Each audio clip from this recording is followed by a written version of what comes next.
ఇక్కడ ఆయన చేసిన సేవలు కూడా చాలా అద్భుతంగా ఉన్నాయి. సబ్కాను బలోపేతం చేయడంలో ఆయన చాలా కృషి చేశారు. అలాగే ఈరోజు జరుగుతున్న యాన్యువల్ జనరల్ బాడీ మీటింగ్లో కొత్త కమిటీని ఎన్నుకోవడం కూడా జరుగుతూ ఉంది. ఈ కొత్త కమిటీలో ప్రెసిడెంట్గా సురేష్ కుమార్ గారిని ఎన్నుకోవడం జరిగింది ప్రెసిడెంట్గా. అలాగే మేడా కృష్ణ వరప్రసాద్ గారు ఇంతవరకు ఇక్కడ డిస్ట్రిక్ట్ కమిటీలో ఉన్నారు. ఇప్పుడు ఆయనను జాయింట్ సెక్రటరీగా స్టేట్ కమిటీలోకి తీసుకోవడం జరిగింది.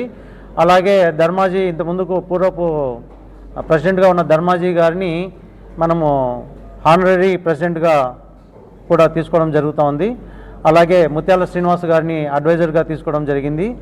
తర్వాత కేవీ రామారావు గారిని వైస్ ప్రెసిడెంట్గా, డిఎస్ఎన్ రాజు గారు వైస్ ప్రెసిడెంట్గా, మరి అప్పారావు గారిని సెక్రటరీగా కూడా నియమించడం జరుగుతూ ఉంది. రంగారావు గారిని వైస్ ప్రెసిడెంట్ కూడా నియమించడం జరిగింది ఇక్కడ.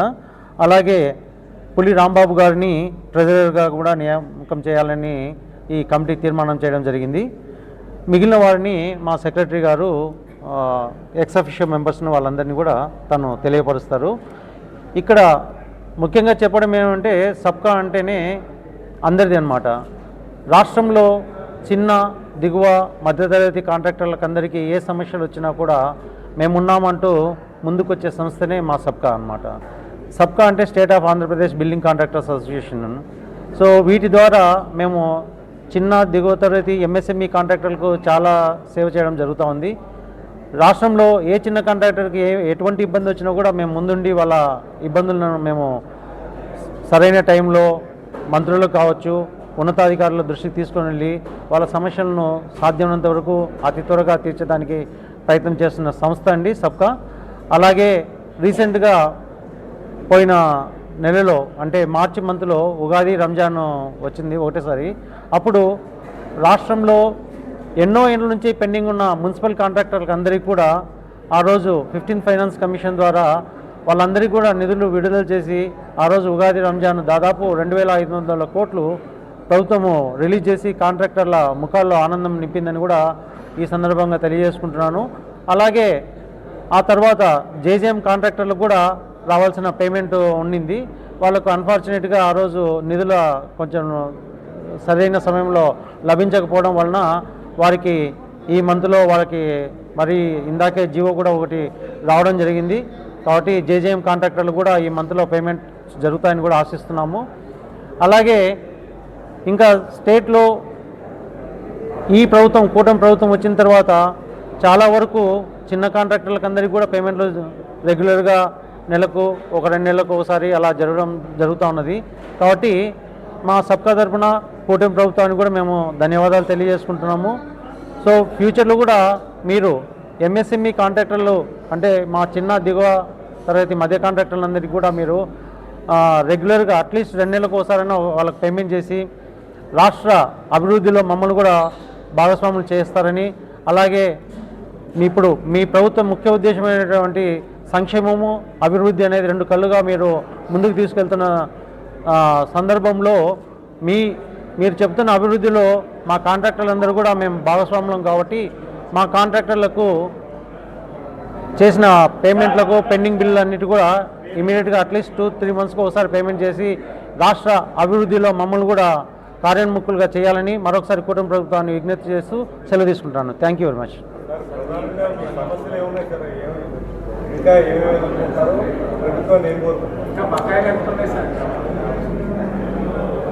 ఇంత ముందుకు చెప్పాలంటే బకాయిలు ఇంత ముందుకు మాకు తెలిసేదండి. బకాయిలు మా సిఎఫ్ఎంఎస్లో మా బిల్లు ఎంత ఉన్నాయి ఏంటి అని ఓటీపీ ద్వారా తెలిసేది మాకు.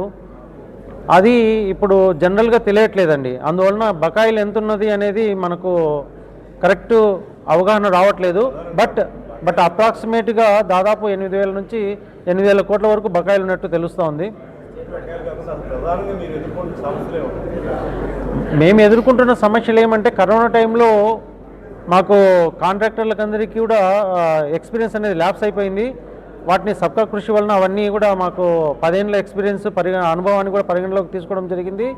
అలాగే ఇప్పుడు రీసెంట్గా మీరు చూస్తున్నారు ఇరాన్ వార్ జరగడం వలన ఆల్ ఆఫ్ సడన్ మొత్తం మెటీరియల్ రేట్లన్నీ కూడా ఆల్ ఆఫ్ సడన్ జంప్ అయిపోయాయి. 30-40% హైక్ అయ్యాయి. సో వీటి వలన కాంట్రాక్టర్లందరూ కూడా చాలా ఇబ్బంది పడడం జరుగుతూ ఉంది. ఎందుకంటే సడన్గా డీజిల్ ప్రైస్ మీరే చూస్తున్నారు, డీజిల్ సరిగ్గా దొరకటం లేదు మార్కెట్లో. తర్వాత బ్లాక్లో అమ్మడం కూడా మొదలుపెట్టారు కొందరు స్వార్థపరులు. వీటన్నిటి ప్రభావం వలన కాంట్రాక్టర్ల దాని ఇంపాక్ట్ అనేది కాంట్రాక్టర్ల వ్యవస్థ మీద, కాంట్రాక్టర్ మీద కూడా చాలా పడుతుందని కూడా మా అభిప్రాయము. అందుకే ఆల్రెడీ గవర్నమెంట్కు కూడా మేము నివేదించాము. ఈ పెరిగిన ఏదైతే డైరెక్ట్ బిట్యుమిన్ నాట్ ఓన్లీ బిట్యుమిన్, ఈవెన్ వైర్లు ఛార్జెస్ కానీ అన్ని ఛార్జెస్ కూడా పెరిగాయి, 30 to 40% పెరిగాయి. ప్రైస్ వేరియేషన్ క్లాజ్ అనేది ఒకటి ఉంటుందండి. ఆ ప్రైస్ వేరియేషన్ క్లాజ్ ప్రకారం మాకు ఇస్తే మాకు డైరెక్ట్గా మొత్తం టోటల్గా మేము ఎంతైతే లాస్ అవుతున్నామో అంత కాంపెన్సేట్ కావటం లేదు. కాబట్టి ఏదైతే ఈ వార్ ఇంపాక్ట్ ఏదైతే ఉందో ఆ ఇంపాక్ట్లో ఏ రకమైన మెటీరియల్ పెరిగిందో వాటన్నిటిని కూడా డైరెక్ట్గా కాంట్రాక్టర్లకు అందరికీ కాంపెన్సేట్ చేయాలని కూడా మేము ప్రభుత్వానికి విన్నవిస్తున్నామండి, ప్రభుత్వాన్ని కోరుకుంటున్నాం కూడా. అండి ఇచ్చారు. ఈ కూటమి ప్రభుత్వం వచ్చినప్పటి నుండి కూడా ఈ ఎంఎస్ఎంఈ కాంట్రాక్టర్లకు అందరికీ కూడా పేమెంట్ చేయడం జరుగుతుంది రెగ్యులర్గా. సో కాంట్రాక్టర్ అంటే ఇక్కడ మీకు తెలియని అంశం ఏం కాదు, మెయిన్ థింగ్స్. ఎందుకంటే ప్రభుత్వానికి ఇందాకే చెప్పాను, అభివృద్ధి ఎంత ఇంపార్టెంటో సంక్షేమం కూడా అంతే ఇంపార్టెంట్ ప్రభుత్వానికి. సో సంక్షేమానికి నిధులు కేటాయించడము, అభివృద్ధికి నిధులు కేటాయించడం వలన కాస్త కాంట్రాక్టర్ల పేమెంట్ కాస్త లేట్ అవుతా ఉన్నది. సో ఇది వరకటితో పోలిస్తే ఇప్పుడు కనీసము ఎవ్రీ 2 months 3 months కాంట్రాక్టర్ అందరికీ పేమెంట్లు వస్తున్నాయండి. కాంట్రాక్టర్లు కాస్త సంతోషంగానే ఉన్నారు. కాకపోతే పూర్తిగా కొన్ని హెడ్స్ ఇంతవరకు కూడా పేమెంట్స్ నోచుకోవటం లేదు. ఆ ఏవైతే హెడ్స్ పేమెంట్ లేవో వాటి మీద కూడా మేము ప్రభుత్వానికి, ఫైనాన్స్ మినిస్టర్ గారికి రిప్రజెంటేషన్ ఇవ్వడం జరిగింది. వారు కూడా సహృదయంతో మా బాధలు వింటున్నారు, కాంట్రాక్టర్ సమస్యలు వింటున్నారు. విని వాళ్ళు కూడా వాళ్ళకు ఏ రకంగా మన కాంట్రాక్టర్ ప్రాబ్లం సాల్వ్ చేయొచ్చో ఆ రకమైన అన్ని ప్రయత్నాలు కూడా మన ఫైనాన్స్ మినిస్టర్ గారు చేయడం జరుగుతూ ఉందండి. మన అమెరికా ఇరాన్ వార్ వలన పెరిగిన ధరలు ఏమైతే ఉన్నాయో వాటిని ఆ ధరలను నియంత్రించలేకపోతే ఆ ధరలను కాంట్రాక్టర్లు కాంపెన్సేట్ చేయమని మేము ప్రధానంగా డిమాండ్ చేస్తున్నామండి.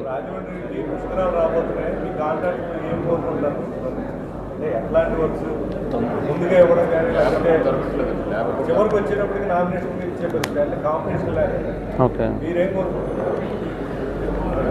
మేము మా సబ్కా అసోసియేషన్ ద్వారా మేము ఎప్పుడైనా ప్రభుత్వానికి కోరుకుంటున్నది ఏమంటే అండి, ఈక్వల్ జస్టిస్ అంటాము.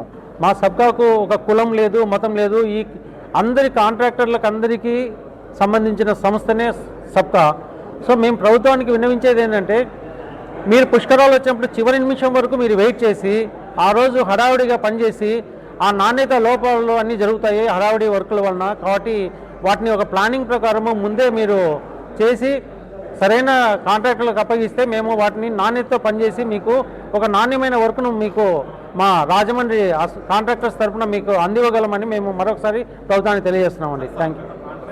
చల్లా సురేష్ కుమార్, సబ్కా ఈస్ట్ గోదావరి ప్రజెంట్ ప్రెసిడెంట్ని.